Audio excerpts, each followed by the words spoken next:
Hello everyone, welcome to Arrive Online Classes. This is Praveen here. Today's MCQ for biology is Tenoid scales are characteristic feature of. ये question आपका Chordata phylum से मैंने choose किया है। Animal kingdom में Chordata most advance और most complex phylum माना जाता है। इसके अंदर काफी क्लासेस और डिविजन्स हम पढ़ते हैं, सुपर क्लासेस पढ़ते हैं। तो ये पूरा का पूरा टॉपिक इंपॉर्टेंट है। यहाँ पे हम स्केल्स के रिगार्डिंग बात करेंगे। स्केल्स बॉडी के ऊपर स्पेशलाइज्ड स्ट्रक्चर होते हैं। यहाँ पे टिनॉइड स्केल की बात की गई है। तो ये स्पेशलाइज्ड स्केल प्रेजेंट होती है बोनी फिश के अंदर।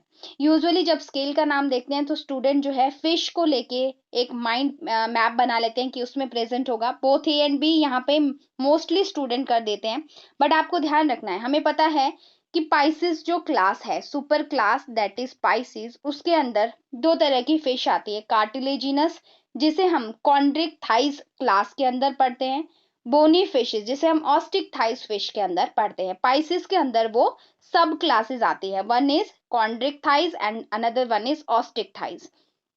Osteology study of bones, osteo word is related with bone, तो आप याद रखेंगे ऑस्टिक थाइस में बोनी फिश आती है। तो यहाँ पे बोनी फिश इस क्वेश्चन का सही आंसर होगा। तो अगर टिनॉइड स्केल जो है बोनी फिश में प्रेजेंट है तो कार्टिलेजिनस फिश में किस तरह की जो स्केल्स हैं प्रेजेंट होंगे, ये आपको याद रखना है, प्लेक्वाइड स्केल्स। इसमें टिनॉइड जो स्केल्स हैं इसका दूसरा नाम भी आपको याद रखना है, दैट इज साइक्लॉइड स्केल्स। कुछ और फीचर्स भी यहाँ बोनी और कार्टिलेजिनस फिश के याद रखने हैं आपको। एक तो मोस्ट कॉमन पूछा जाता है, दैट इज ऑपरक्यूलम। ऑपरक्यूलम से रिलेटेड क्वेश्चन पूछा जाता है कि किस में प्रेजेंट होता है। ये भी बोनी फिश में होता है। जैसे क्या होता है स्टूडेंट, मान लो ये एक फिश का स्ट्रक्चर है। अब ज्यादा अच्छी तो नहीं बनेगी, पर जस्ट मैं आपको समझाने के लिए बता देती हूँ। इसके ऊपर आप देखते हैं कि इस तरह का एक स्ट्रक्चर बना होता है, जिस स्ट्रक्चर के नीचे क्या प्रेजेंट होता है, गिल्स प्रेजेंट होते हैं।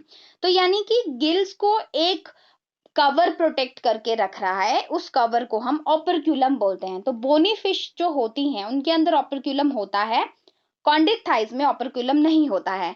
मैं आपको एग्जांपल दूं, जैसे आप सभी ने जो है वो क्या कहते हैं उसको, शार्क देखी होगी। तो शार्क में जो है यहाँ पे ये जो आपकी गिल्स होती हैं वो दिखाई देती है बाहर से, क्योंकि उनके ऊपर कोई ऑपरक्यूलम नहीं है। तो वहां आप इसको क्लियरली देख सकते हैं। ऑपरक्यूलम के अलावा एयर ब्लैडर वाला क्वेश्चन भी कॉमन है कि एयर ब्लैडर कौन सी फिश में होता है, ये भी बोनी फिश में होता है। एयर ब्लैडर जो है बायोन्सी को रेगुलेट करता है, यानी मान लीजिए किसी चीज के अंदर हवा है तो वो डूबेगी नहीं। तो कार्टिलेजिनस में ये नहीं होता है। तो कार्टिलेजिनस फिश जो है वो सिंक होने लगती है, इसलिए उन्हें कॉन्टिन्यूसली जो है स्विम करना रहता है।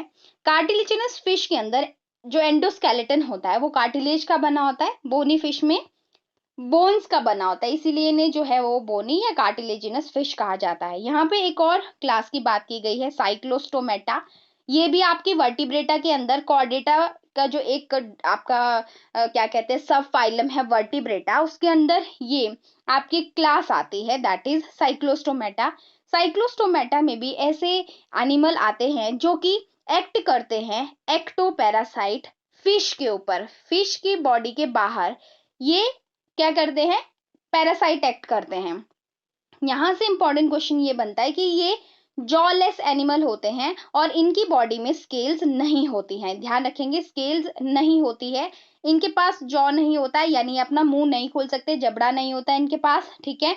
और इनके पास जो है वो close type of circulatory system होता है। ये भी हमें मछली की तरह दिखते हैं, बट ये मछलियां नहीं है, ट्रू फिश नहीं है।